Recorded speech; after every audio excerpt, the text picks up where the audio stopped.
Díaghaid de Corda is Mr. Carly agus fóirte romh go dtí Gaelscoil Pheig Sayers. Le seachtaí luas tá míad tar éis físeán rapáil a taifeadta. Tá míad ansásta go bhfuil sibh an seo. Tarlum!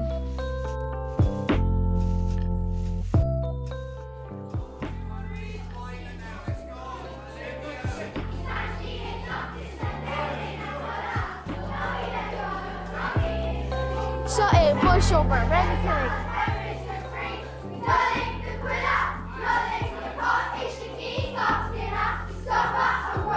Is mis Múinteoir Séamus agus seo round Coláiste Gaelscoil Pheig Sayers.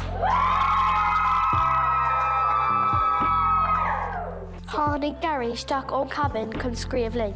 Tháinig Lauren Aoife Moira agus tháinig Cian freisin agus bhí méid ag dosa agus bhí man sásta leis agus bhí méid ag scríomh an rapáil. Very busy with the hands. Then the next one, we're coming in one. It's Misha Holly May agus is ráid is even an fuinniúil nátá sé anna fuinniúil agus is even lo me.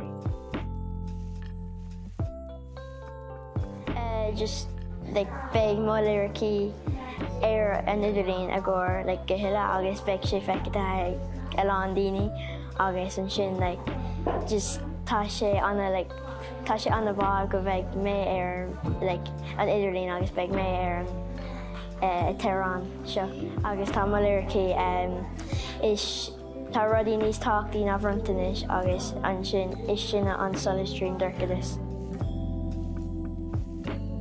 An rud is fearlam faoi an próisis ná taifead an ceol agus é dhéanamh le Corcaigh. Is even am an Téann mar tá mo go féin san Téann agus go Corcaigh agus tá ring sé san Téann freisin agus is small am an Téann mar scríomh míad an Téann agus tá Nollaig go gcóir agus tá sin san Téann freisin.